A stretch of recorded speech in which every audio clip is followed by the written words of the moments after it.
नमस्कार दोस्तों, स्वागत है आपका आपके अपने YouTube channel RKM studies centre पे। तो दोस्तों, ये हमारा झारखंड बीएड एंट्रेंस एग्ज़ाम के लिए टीचिंग एप्टीट्यूड का 10वां क्लास है। और आज के इस क्लास में हम लोग टीचिंग एप्टीट्यूड का सेकंड चैप्टर या फिर कहें तो एक नया चैप्टर स्टार्ट करने वाले हैं, जिसका नाम है आपका बच्चों के प्रति दृष्टिकोण।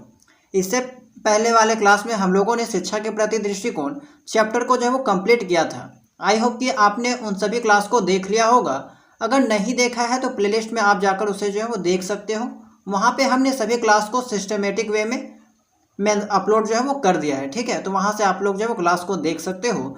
आज के इस क्लास में हम लोग दो चीज़ों के बारे में बात करेंगे। सबसे पहले कि बच्चों के प्रति दृष्टिकोण के संदर्भ में हम लोग जो है वो 9 इम्पोर्टेंट पॉइंट को जानेंगे।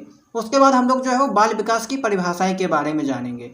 और ये जो सेकेंड आपका टॉपिक है, ये आपके एग्जाम के पॉइंट ऑफ व्यू से मोस्ट इंपॉर्टेंट टॉपिक है, क्योंकि यहाँ से आपका जो है वो प्रश्न बनता है, ठीक है। तो इसीलिए क्लास को जो है वो लास्ट तक जरूर देखिएगा और हो सके तो नोट्स आप लोग जो है बना लीजिएगा, ठीक है। बाकी इसका PDF जो है वो हम आपको टेलीग्राम चैनल में अपलोड कर देंगे, वहाँ से आप लोग जो है इसे डाउनलोड कर सकते हो। तो चलिए क्लास को स्टार्ट करते हैं। ये आपका सेकेंड चैप्टर है, बच्चों के प्रति दृष्टिकोण। अब यहाँ पे आपको हम 9 पॉइंट बताते हैं जो कि मोस्ट इम्पॉर्टेंट है। जवाहरलाल नेहरू का मानना था कि बच्चे किसी भी देश के विकास की नींव होते हैं। अतः किसी देश को यदि अपना भविष्य संवारना है तो बच्चों को तंदुरुस्त और साक्षर बनाना होगा। साक्षर मतलब पढ़ा लिखा बनाना होगा। बच्चों के विकास को सुरक्षित एवं संरक्षित करने के उद्देश्य से 20 नवंबर 1959 को संयुक्त राष्ट्र की आम सभा ने बाल अधिकारों की घोषणा की थी। तो ये आपका पहला पॉइंट है जो कि मोस्ट इम्पोर्टेंट है और यहाँ से आपका 2 प्रश्न बन सकता है, ठीक है। कि पहला जो है वो आपका स्टेटमेंट पे आधारित होने वाला है कि बच्चे जो है वो किसी भी देश के विकास की नींव होते हैं। यह कथन किसका है? तो आपका आंसर होगा जवाहरलाल नेहरू का। दूसरा प्रश्न ये बन सकता है कि संयुक्त राष्ट्र की आम सभा ने बाल अधिकारों की घोषणा कब की थी? तो 20 नवंबर 1959 को। तो ये 2 चीज़ जो है वो आपको नोट कर लेना है, ठीक है। नेक्स्ट पॉइंट है आपका, प्रतिवर्ष 20 नवंबर को अंतर्राष्ट्रीय बाल दिवस के रूप में मनाया जाता है। अंतर्राष्ट्रीय बाल दिवस कब मनाया जाता है? तो 20 नवंबर को। नेक्स्ट पॉइंट, भारत में बाल दिवस देश के प्रथम प्रधानमंत्री पंडित जवाहरलाल नेहरू के जन्मदिन अर्थात 14 नवंबर को मनाया जाता है। तो ये भी आपको यहाँ पे याद करना है कि किसके जो है वो यहाँ पे लिए बनाया जाता है। तो पंडित जवाहरलाल नेहरू के जन्मदिन पर कब मनाया जाता है? 14 नवंबर को, ठीक है। चौथा जो मोस्ट इम्पोर्टेंट पॉइंट है वो है आपका कि बाल विकास बाल मनोविज्ञान का आधुनिक या विस्तृत रूप है। बालक के शारीरिक, मानसिक, बौद्धिक, भावनात्मक, सामाजिक आदि पक्षों में परिपक्वता बाल विकास कहलाता है। 17वीं सदी तक बालक के विकास के अध्ययन को कोई महत्व नहीं दिया जाता था। हालांकि प्राचीन काल दार्शनिक बालक के विकास के अध्ययन के लिए निरंतर प्रयासरत है। तो ये आपका एक इम्पॉर्टेंट पॉइंट हो गया। फिर आपको क्या याद रखना है कि प्लेटो ने अपनी पुस्तक रिपब्लिक में इस तथ्य को स्वीकार किया कि बाल्यावस्था के प्रशिक्षण का प्रभाव, ठीक है, बाल्यावस्था में जो प्रशिक्षण मिलता है उसका इफेक्ट कहीं ना कहीं बालक के बाद की व्यावसायिक दक्षताओं पर और समायोजन पर पड़ता है, ठीक है। तो आपका प्लेटो का कहना था कि बाल्यावस्था में जो आपको सीख मिलती है, ट्रेनिंग मिलती है, उसका इफेक्ट कहीं ना कहीं जब आप बड़ा होते हैं, व्यावसायिक दक्षता को प्राप्त करते हैं, ठीक है, आपके मन में आइडियाज़ होते हैं बिजनेस को लेकर या फिर किसी भी चीज़ को लेकर, या फिर आप जो है वो समाज के अकॉर्डिंग ढलते हैं, खुद को समायोजन करते हैं, तो वहाँ पे आपका जो है वो उसका प्रभाव दिखाई देता है, ठीक है। तो ये स्टेटमेंट भी आपको यहाँ पे याद कर लेना है।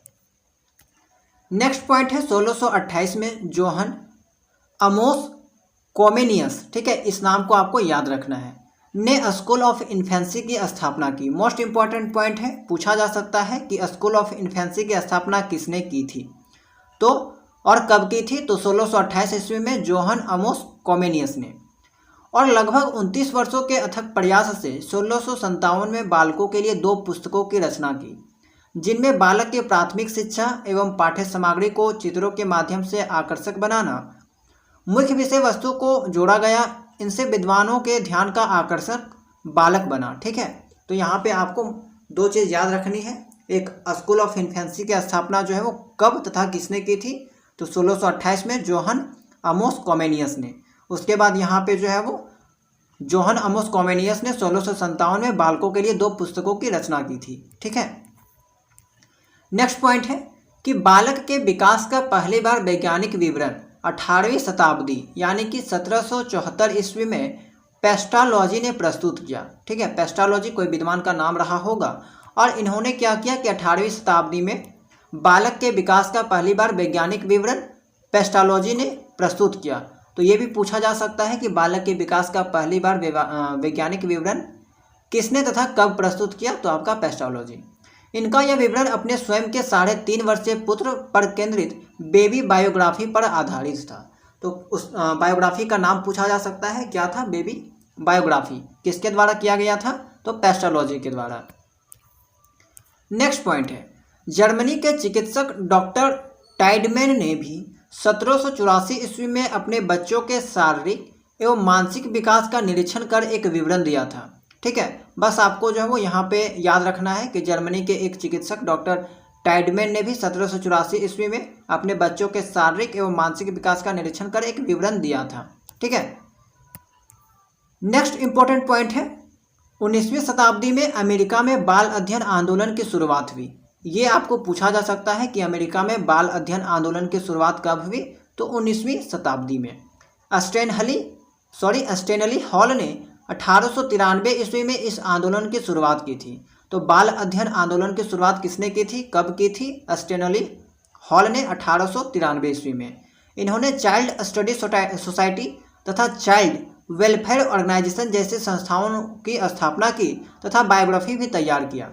ठीक है, तो यहाँ पे आपका 2-3 प्रश्न इसी पॉइंट से बन जाता है आपका कि चाइल्ड स्टडी सोसाइटी की स्थापना किसने की, तो आपका स्टेनली हॉल ने। चाइल्ड वेलफेयर ऑर्गेनाइजेशन की स्थापना किसने की, तो आपका स्टेनली हॉल ने। तो ये सब मोस्ट इंपॉर्टेंट पॉइंट थे। आपको यहाँ पे 9 पॉइंट मैंने आपको बताया। इन 9 पॉइंट को आपको जो है वो याद कर लेना है, नोट कर लीजिएगा, मोस्ट इंपॉर्टेंट है। यहाँ से आपका प्रश्न बन सकता है, कोई भी प्रश्न आपका जो है एग्जाम में नहीं रह सके, नहीं छूट सके। इसलिए ये सब जो है वो आपको पढ़ने से ही पता चला होगा कि ये सब इंपॉर्टेंट क्वेश्चन है, पूछा जा सकता है। राइट, अब हम लोग जानते हैं कि बाल विकास की परिभाषाएं क्या है। ठीक है, हम लोग पढ़ रहे हैं बच्चों के प्रति दृष्टिकोण। ठीक है, तो बच्चों के बारे में यहाँ पे हम लोग जानेंगे, और इसी के अंतर्गत आपका बालक आते हैं। तो यहाँ पे हम लोग जानेंगे कि बाल विकास की परिभाषाएं। तो देखिए, बहुत सारे विद्वान जो है वो बाल विकास के संदर्भ में अपना अपना मत दिए हैं, अपना अपना जो है परिभाषा दिए हैं। उसी को यहाँ पे आपको एज इट इज याद करना है, और इसमें जो है वो आप कोई भी बदलाव नहीं कर सकते, क्योंकि ये सब जो है वो स्टेटमेंट है, कथन है, जो कि विद्वान के द्वारा दिए गए हैं। ओके, तो इसमें आप जो है वो खुद से कोई बदलाव नहीं कर सकते। सबसे पहले जो विद्वान आते हैं उनका नाम है जेम्स ड्रेवर के अनुसार। तो जेम्स ड्रेवर का कहना था कि विकास प्राणी में होने वाला प्रगतिशील परिवर्तन है, जो निश्चित रूप से किसी लक्ष्य की ओर लगातार, ठीक है, जो निश्चित रूप से किसी लक्ष्य की ओर लगातार निर्देशित होता है। उदाहरण के रूप में किसी भी जाति में भ्रूण अवस्था से लेकर प्रौढ़ावस्था तक परिवर्तन है। ठीक है, तो ये आपको एज इट इज याद कर लेना है कि देखिए यहाँ पे जेम्स ड्रेवर के अनुसार जो है बाल विकास की क्या परिभाषाएं थी। तो विकास प्राणी में होने वाला प्रगतिशील परिवर्तन है। ठीक है, प्रगतिशील परिवर्तन है जो निश्चित रूप से किसी लक्ष्य की ओर लगातार निर्देशित होता रहता है। ओके, तो इतना आपको यहाँ पे याद करना है। नेक्स्ट आपका विद्वान है हरलॉक के अनुसार। हरलॉक का आपका क्या कहना था? तो विकास की सीमा अभिवृद्धि, यानी कि अभिवृद्धि का मतलब होता है ग्रोथ। ठीक है, एक तरह से विकासी को यहाँ पे अभिवृद्धि कहा जाता है। जब हम लोग मतलब बाद वाले क्लास में हम लोग जो है वो विकास तथा अभिवृद्धि में क्या अंतर है इसके बारे में भी जानेंगे। तो यहाँ पे बस आप जो है केवल अभिवृद्धि का मतलब ग्रोथ को लेकर चलिए, यानी कि एक विकास को ही लेकर चलिए। ठीक है, विकास की सीमा अभिवृद्धि तक ही नहीं है, अपितु इसमें प्रौढ़ावस्था के लक्ष्य की ओर प्रगतिशील क्रम निहित रहता है। विकास के परिणाम स्वरूप व्यक्ति में अनेक नवीन विशेषताएं एवं नवीन योग्यताएं स्पष्ट होती है। तो ये आपका हरलॉक का कहना था। नेक्स्ट आपका है बर्क के अनुसार। तो बाल विकास मनोविज्ञान की वह शाखा है जिसमें जन्म पूर्व अवस्था से परिपक्वता अवस्था तक होने वाले विकास का अध्ययन किया जाता है। बाल विकास मनोविज्ञान की वह शाखा है जिसमें जन्म पूर्व अवस्था, ठीक है, जन्म पूर्व अवस्था से लेकर परिपक्वता अवस्था तक उसमें अध्ययन किया जाता है। क्रो एवं क्रो के अनुसार बाल विकास वह वैज्ञानिक अध्ययन है जिसमें गर्भावस्था के प्रारंभ से किशोरावस्था के प्रारंभ तक होने वाले विकास का अध्ययन किया जाता है।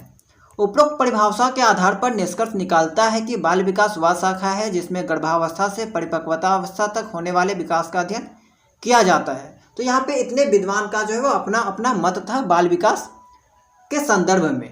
दोस्तों ये जो टॉपिक है वो आपका बीएड एंट्रेंस एग्जाम के लिए इम्पोर्टेंट तो है ही, लेकिन आप जब बीएड करोगे तो उसमें आपको फर्स्ट सेमेस्टर में भी ये सारे टॉपिक एज इट इज पढ़ना होगा। तो बेहतर होगा अगर आप अभी पढ़ लेते हो तो आपका बीएड एंट्रेंस एग्जाम में भी अच्छा मार्क्स स्कोर हो जाएगा और आगे चलकर आपका सेमेस्टर एग्जाम में भी ये टॉपिक काम आने वाला है। ओके, अब यहाँ पे और कुछ इम्पोर्टेंट बात है जो आपको यहाँ पे जानना है और ये सब आपको पूछा जा सकता है। पहला जो पॉइंट है वो है आपका प्रथम बाल गृह की स्थापना सन 1887 में न्यूयॉर्क यानी कि अमेरिका में बाल अपराधियों को सुधारने के लिए हुई। तो ये आपको ध्यान में रखना है कि बाल गृह की स्थापना जो है वो पहली बार कब तथा कहाँ हुई थी और किस लिए हुई थी। तो 1887 ईस्वी में न्यूयॉर्क में हुई। किस लिए हुई? क्योंकि बाल अपराधियों को सुधारने के लिए की गई थी। सेकेंड पॉइंट है आपका गेसेल ने इन्फेंसी एंड ह्यूमन ग्रोथ तथा गाइडेंस ऑफ मेंटल ग्रोथ नामक पुस्तक का प्रकाशन 1930 में करवाया। ठीक है, पूछा जा सकता है कि इन्फेंसी एंड ह्यूमन ग्रोथ तथा गाइडेंस ऑफ मेंटल ग्रोथ नामक पुस्तक का प्रकाशन किसने करवाया तथा कब करवाया। देखिए ये जो टॉपिक है, ये जो पुस्तक है वो आपका इसी टॉपिक से रिलेटेड है, बाल विकास से, इसीलिए ये सब क्वेश्चन भी जो है वो आपका इम्पोर्टेंट है। नेक्स्ट है जीन पियाजे। जीन पियाजे ने बाल मनोवैज्ञानिक पर कई पुस्तकें लिखी। इनमें से कुछ प्रमुख हैं language and thought of the child, बालक का चिंतन और भाषा। कब लिखी? 1926 में। उसके अलावा और एक इम्पॉर्टेंट पुस्तक है जिसका नाम है child conception of the world, यानी कि संसार के बच्चों के विचार। ठीक है, यहाँ पे बच्चों होगा, संसार के बच्चों के विचार, और इसे कब लिखे? 1920 में। और तीसरा जो बुक है वो है आपका moral judgment of the child, यानी कि बच्चों के नैतिक निर्णय, और इसे जो है वो 1930 में लिखा गया। ठीक है, तो ये 3 पुस्तक है, तीनों मोस्ट इम्पॉर्टेंट पुस्तक है जो कि जीन पियाजे के द्वारा लिखा गया था। इसके अलावा और भी पुस्तक था लेकिन वो सब उतना इम्पोर्टेंट नहीं है जितना कि ये तीनों हैं। तो इन तीनों का नाम आपको याद कर लेना है। डेट नहीं पूछा जा सकता है लेकिन नाम जो है वो आपको याद करना ही करना है। नेक्स्ट पॉइंट है इंग्लैंड में सली ने British association for child study की स्थापना की। इंग्लैंड में सली, ठीक है, सली किसी का नाम रहा होगा, एक विद्वान का नाम है, ऐसा आप समझ सकते हैं, क्योंकि यहाँ पे नाम जो है इंग्लैंड के कोई भी इंसान हो गए या फिर आप अमेरिका के ले लीजिए, उन लोग का नाम जो है वो थोड़ा हट के होता है, अलग होता है। तो आप लोग बस ध्यान में रखिएगा कि किसी विद्वान का नाम है, किसी मनोवैज्ञानिक का नाम है। ठीक है, इस टाइप का आप याद रख सकते हो। इंग्लैंड में सली ने British association for child study की स्थापना की। तो British association for child study की स्थापना किसने की, कहाँ की? तो सली ने, इंग्लैंड में। नेक्स्ट इंपॉर्टेंट पॉइंट, बालक के अध्ययन संबंधी प्रथम पत्रिका का प्रकाशन स्ट्रेनली हॉल ने पेडालॉजिकल सेमिनार का प्रकाशन प्रारंभ करवाया। ठीक है, ये आपको यहाँ पे ध्यान में रखना है। उसके बाद है डार्विन ने biographical sketch of an infant नामक पुस्तक प्रकाशित की। तो पुस्तक का नाम तथा इसके लेखक का नाम आपको यहाँ पे याद रखना है। नेक्स्ट पॉइंट है प्रेयर ने अपने नवजात पुत्र की सहज क्रियाओं के विकास तथा अनुभव का अध्ययन कर माइंड ऑफ द चाइल्ड नामक पुस्तक लिखी। ठीक है, तो यहाँ पे बेसिकली जो है वो पुस्तक और लेखक का बात किया जा रहा है, इसे आप लोग को ध्यान में रखना है। बाल अपराध जैसे व्यवहारों के निदान के लिए, यानी कि उसकी समस्या से छुटकारा पाने के लिए विलियम हेली ने 1909 में शिकागो में प्रथम बाल निर्देशन क्लिनिक खोला। बाद में यह सेवा केंद्र विलय हो गया, यानी कि खत्म हो गया। वर्तमान में इसका परिवर्तित रूप विद्यालयों में कैरियर डे के रूप में बनाया जाता है। तो ये चीज़ आपको यहाँ पे ध्यान में रखना है कि प्रथम बाल निर्देशन क्लिनिक कब खोला गया और किसने खोला था, ठीक है, और कहाँ खोला था। तो ये 3 प्रश्न यहाँ से बन जाता है कि प्रथम बाल निर्देशन क्लिनिक कब खोला गया, किसने खोला, कहाँ खोला था, ठीक है। तो इतना चीज़ें थी आपको आज के इस क्लास में पढ़ना था, ठीक है।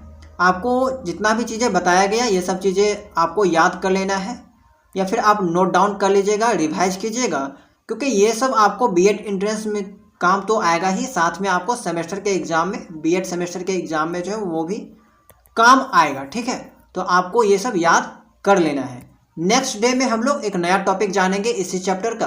तो क्लास जो है आप लोग डेली कीजिएगा, और डेली जो है वो आपका टीचिंग एप्टीट्यूड का क्लास रात को 8 या फिर 9 बजे, ठीक है। अगर सब कुछ ठीक रहता है तो 8 बजे आपका हो जाता है क्लास, या फिर कोई भी टेक्निकल इशू या फिर कोई भी प्रॉब्लम आती है तो हम जो है वो 9 बजे क्लास अपलोड कर देते हैं, ठीक है। तो आप लोग जो है वो क्लास को देख लीजिएगा और क्लास को कंटिन्यू कीजिएगा। सारा क्लास को जो है वो सिस्टमेटिक वे में मतलब कि प्लेलिस्ट में ऐड कर दिया गया है, वहाँ से आप लोग देख सकते हो। और अगर आपको इसका PDF चाहिए तो आप टेलीग्राम चैनल विजिट कर सकते हो, वहाँ से ज्वाइन कर सकते हो। उसका लिंक आपको जो है वो इसी वीडियो के डिस्क्रिप्शन बॉक्स में मिल जाएगा। तो दोस्तों आई होप कि आपको आज का क्लास पसंद आया होगा, तो वीडियो को लाइक कर दीजिएगा और डेली क्लास करने के लिए चैनल को सब्सक्राइब जरूर कर लीजिएगा। तो मिलते हैं नेक्स्ट क्लास में।